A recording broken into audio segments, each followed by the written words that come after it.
G'day. Ready to go? All right. Well, another day, another broken promise. This is a day that the government will rue for a very long time. Today, the government is breaking one of its biggest and most important promises. It's breaking its promise to provide everyone with access to the NBN by the end of 2016. This is a government that's barely been in office for 3 months, not even 100 days yet, and yet they are breaking promises left, right and centre. They've broken promises on debt, on boats, on education, and now today on the NBN. And this is a betrayal. This is a broken promise that will hang like an albatross around Malcolm Turnbull's neck. Before the election, the Prime Minister said, and I quote, and people will remember this press conference with Sonny Bill Williams almost there, in April of this year, quote, "Under the coalition, by 2016 there will be minimum download speeds of 25 megabits. We will deliver a minimum of 25 megabits by the end of our first term." Well, today the government is breaking that promise. Before the election they said they would be a government of no excuses. Today they are coming up with the worst of all excuses to break this promise.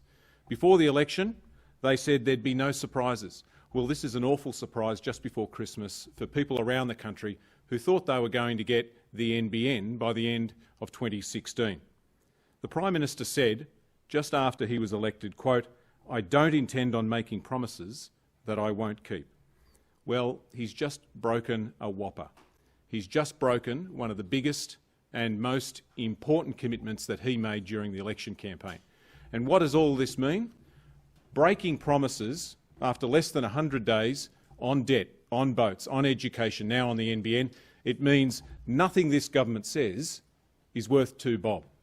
Well, today I'm going to release the truth. Today I'm releasing the real strategic review into the government's second-rate NBN. This document here is the unadulterated, unamended, uncensored view of NBN Co of the coalition government's second-rate dodgy NBN plan. This was written before Malcolm Turnbull sacked the experts building the NBN at NBN Co and put his mates in to give him the report that he wanted. And this is the report that the minister doesn't want you to see. It's the secret advice handed to Malcolm Turnbull just weeks into the job, used to prepare the incoming minister's government brief. And it hasn't been released until now. Now, the minister said this is old advice. This advice is dated the 20th of September this year. It's a 154-page document, very detailed. And funny enough, it doesn't say what Malcolm Turnbull said today. It paints a very different picture, and it's scathing of the coalition government's dodgy second-rate fibre-to-the-node plan. It says 7 things that I want to draw to your attention now. First, it says building the NBN in 2 stages is the wrong approach and it's not recommended. It says that it would cost more and take longer. Second, it says the coalition's promise that all Australians will have access to 25 megabits by 2016 is, quote, unlikely to happen. We know this report is true because the minister has just told us that today. He has broken the promise he made to the Australian people before the election to give everyone access to the NBN by the end of 2016. Third, the report says the coalition's plan will result in lower revenues of up to 30%, which will impact on the ability of NBN Co to raise debt. Fourth, it says no one knows how much it will cost to fix Telstra's old copper network so that it can be used for the NBN. Not Telstra, not the government, not NBN Co itself. It also says that the cost of maintaining the old copper network is estimated between $600 million a year and $900 million a year. Or to put that another way, that's between $6 and $9 billion over the next decade. 6, it says the coalition's promise of minimum speeds of 50 megabits per second by 2019 can't be guaranteed using copper. And 7, It says the coalition's slower speeds would compromise the provision of telehealth, distance education and other business applications. All up, what this report says is that the coalition's plan for a second-rate NBN is a dud. It was a dud when they announced the plan in April this year, and it's a dud today. Worse than that, it's a broken promise. The promise that everyone would have access to the NBN by the end of 2016 has now been broken. And so what we know from this report and what we know from what the Minister has told us today is that their promise to build the NBN by the end of 2016 has been broken, that the NBN will now make less money than promised, that it won't meet the needs of business and it won't meet the needs of families, and in the end it's going to be up to Labor to come back and finish the job. I'll hand over to Michelle to say a few words, then happy to take your questions. Well, this is indeed a broken promise, and in doing so, in breaking this promise, Malcolm Turnbull has pulled the plug on millions of Australians having access to high-speed broadband. He has pulled the plug on high-speed broadband for people who need it most and left them in broadband limbo. And what we are left with in this announcement today by the Minister is effectively a patchwork of copper, a patchwork of other technologies which are not suitable for the high-speed broadband economy that we need to develop in Australia. And I say this because you need to cast your mind back to when the Liberals were last in government, and for something like 12 years they had nearly 20 different broadband plans, none of which worked, all of which left Australia in a broadband backwater compared to our regional neighbours and the rest of the world. It was this untenable situation that required Labor to act, to devise a truly ubiquitous national broadband network. This is not a national broadband network. This is indeed fraudband. It is a fraud on the Australian people who have again today been betrayed by another broken promise. And one of the reasons why it is so bad for Australia is because the NBN, of course, was supposed to and was indeed designed on the policy premise of getting rid of the digital divide, not only between regional areas and urban areas, but also within metropolitan areas, by delivering equivalent wholesale pricing. Well, how you're going to do that under this patchwork of fraudband is completely beyond anyone.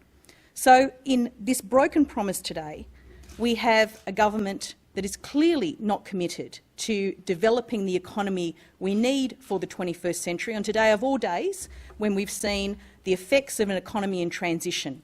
We need to be, and we need to have, a government that plans for the future, that is forward-looking, that keeps to its promises and actually delivers what Australians and the Australian economy needs. Okay, happy to take your questions. In this document you've provided today, it says, as is reflected in the strategic review today, that achieving 25 megabits per second by 2016 is unlikely. So that matches the strategic review. So how is this different to what has come out in the strategic review today? Oh, well, it's very different. That's the unadulterated, uncensored, unamended truth. It tells us that it was impossible, or at least very unlikely, that the government was ever going to be able to implement its election commitment. And the government has known this. Everyone I've spoken to since I became Shadow Minister has told me the chances of this government implementing this promise are near zero. So they must have known when they told the Australian people in April that they wouldn't be able to meet this commitment. But they disregarded that and went to the Australian people making a promise they knew they couldn't deliver. And this is not the only broken promise this government has made. We're not 100 days into this government and they're breaking promises like it's going out of style.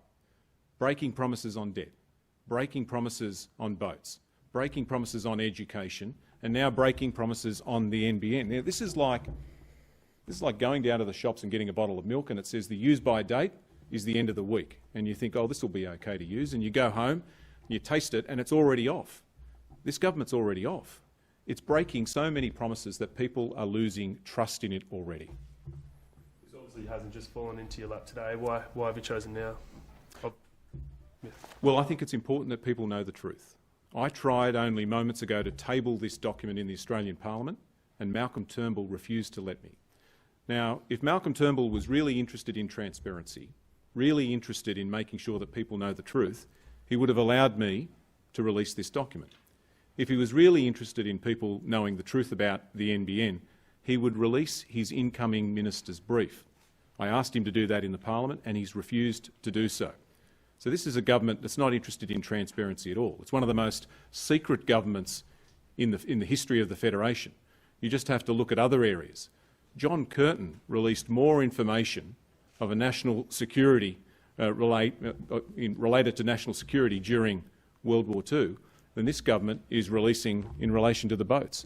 Everything is secret. Nothing is released, and this is more evidence of it. But you've had it for obviously a week or two. I mean, have you released it today just obviously to take the impact away from the release of their NBN? A lot of the information in this report has already been reported. The Sydney Morning Herald and The Age and ZNet, but there's new information in this report and I thought that it was important to bring it to people's attention. One of the things I've been telling Malcolm Turnbull is you can't move from a fibre-to-the-premises model to a fibre-to-the-node model unless you know how much it's going to cost. And the only way to know how much it's going to cost is if you know how much it's going to cost to maintain the old copper network. Remember, they're building fibre to a box in the street and then they're going to use the fibre, they're going to use the copper all the way to people's houses. Now, the reason Malcolm Turnbull's report fails today is he doesn't tell us how much it's going to cost. He relies on assumptions and international comparisons. This report that I'm releasing today tells us how much it's going to cost. It says it's between $600 million and $900 million a year. And that's an awfully large figure. $6 to $9 billion now of taxpayers' money to be spent on keeping an old copper network going when it could be spent on building fibre to people's homes. The strategic review, which was done by NBN Co and independent consultants, was quite damning of the previous management of the rollout of the NBN network. It said that the targets were wildly optimistic and that the financial estimates were, in some cases, incorrect. Do you accept any responsibility as the previous government in charge of it for those findings? Well, Joanne, I'll say two things. First, we've got two reports here. You've got the corporate plan, 2013 to 2016, that says the cost of the NBN, the CapEx cost, $37.4 billion. Then you've got the report that the minister's released today that turns the numbers around and says it's 73. This is a report that's been prepared by NBN Co, approved by the board, including two members that are still on the board, verified by Treasury and Finance, had KPMG and Ernst & Young look at it as well. And this report has been drafted and prepared by a man that Malcolm Turnbull owns a yacht with. Now, I know which report that I trust. In relation to rolling out of the NBN, I've made the point 2 or 3 times that construction has fallen behind and it needs to be fixed. But fix it we must, not throw it out. This is the right project for Australia's future. It's infrastructure of the 21st century. Tony Abbott says he wants to be the infrastructure Prime Minister. Well, you can't be the infrastructure Prime Minister if you're going to tear down the NBN, and that's effectively what they're doing here in this report. Do you think the authors of the review were biased? I'm sorry? Do you think the authors of the strategic review were biased? Do I think The authors of the strategic review were biased? we're biased? Well, I asked a question in the Parliament yesterday. I said, do you think it's really right that someone that you own a yacht with should be in charge of writing a strategic review into the NBN? And if the minister was interested in transparent information, then he would have allowed me in the Parliament today to release this other document that tells us that the Coalition's plan for the NBN is a shocker and can't be implemented. So just to confirm, this is the Ministerial Blue Book? This is the advice prepared by NBN Co and given to the department to prepare the Blue Book. Is there commercially sensitive topics inside, and what steps have you taken to make sure that they're not in there? No, to the best of my knowledge, it doesn't. Have you redacted any information that you may feel? And it's in your hands now. On changing the priority to turn it round to areas that are underserviced now? Oh, look, you won't get disagreement from me about prioritising areas in greatest need, but I've visited places around the country where they can't even get ADSL, and they were supposed to get fibre to their home before Christmas. They've been taken off the NBN rollout map. These are places where work should be continuing, but it has stopped. This is part of the problem. Now what we find out is not only has Malcolm Turnbull broken the promise to deliver the NBN by the end of 2016, but he's also broken the promise to provide fibre-to-the-node to almost 9 million households. Now what he said was we would provide access to the NBN via the HFC network over the next 3 years and then build over that by building a fibre-to-the-node network for all Australia, 9 million households. He broke that promise today. He's no longer going to do that. And that means for many Australians who live in Sydney and Melbourne and Brisbane, who've got the Foxtel cable that's running down their street, they'll need to rely on that now for the NBN. And there's problems with that. There are gaps in that network. Is it going to be an open access network where all RSPs are going to be able to provide a service to Australians who want the NBN? And who will pay for the coax cable from the telegraph pole to the house? They're all questions the Minister needs to answer. You concede that Labor probably didn't have its priorities right in the way it rolled out the plan. No. If you ask the NBN Co, what they will say is that they rolled out the NBN in a way that engineering, in an engineering sense, was the way it needed to be implemented. There's about 120 points of interconnection, and it's been built around the points of interconnection. The point I'm making, Gab, is that there are places in Australia which can't even get ADSL at the moment that are now in limbo because of the decisions that this government has taken. In terms of fibre-to-the-node, as the coalition sort of made out that their sort of plan was going to be pre-election, do you welcome the fact that they are going to have up to about 25% fibre to the premises? Well, it should be more than that. It should be 93%. And this is the main problem I have with this government. Not just that. The fact that they promised one thing and now they're doing another. You've heard Labor members, Labor shadow ministers say day after day that this is not the government that they said they would be. Whether it's on debt, whether it's on education, whether it's on boats, or whether it's on this, on the NBN. They promised one thing and they're doing another. They promised that they would roll out the NBN to everyone by the end of 2016, and now they're ripping that up and throwing it away, and the people of Australia should hold them to account for that. What about the fact that it's looking like it's just going to go towards business communities, the fibre to the premises part? Well, you know my view about this. Labor's policy is that fibre is the answer. Fibre is the end game. Ask most experts in this area and they'll tell you the same thing. Fibre is the end game. So the question is, do you do it in one stage or two?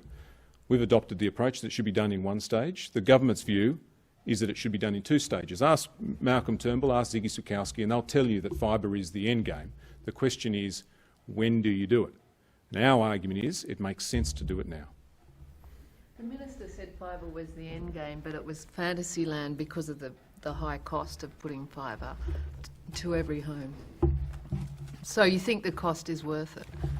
Well, I'll take my advice from something that Mike Quigley said last week, where he made the point, and this is a point that's been made in the past, that it's not easy to convert fibre to the node to fibre to the premises.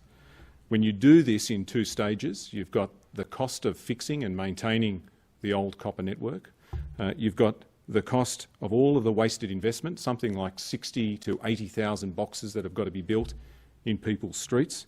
You've got the loss of efficiencies of scale of doing two builds, not one, and then the loss of productivity from people not being able to use the NBN for what they might have, for teleconferencing, for distance education, for telehealth.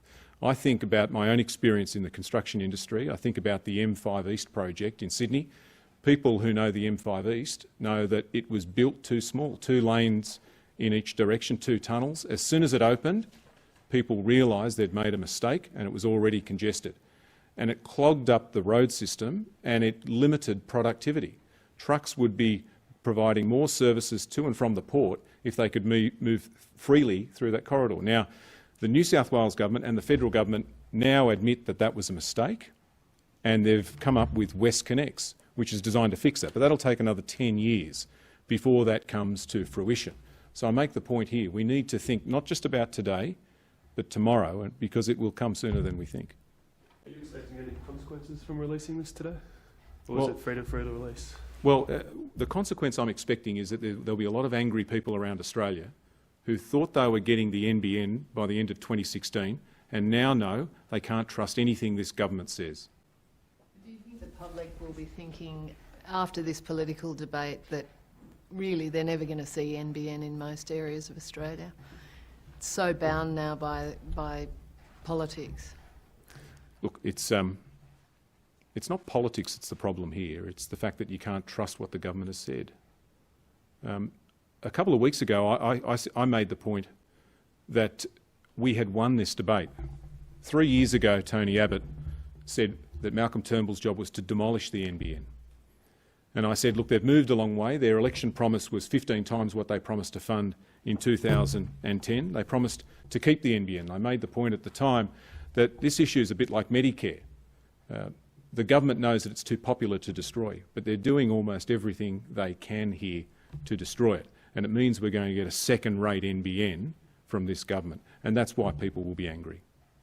Everyone released the terms of reference for the cost-benefit analysis today, and one of the terms of reference was to look at the role of government in continuing the rollout. Do you think that there might be a situation where we see the private sector become more involved in the rollout and perhaps government ownership of NBN Co being reduced? Well, we'll wait and see. We'll wait and see. We'll see what comes of that. We'll watch the cost-benefit analysis with interest. Okay. Thanks, everyone. Merry Christmas.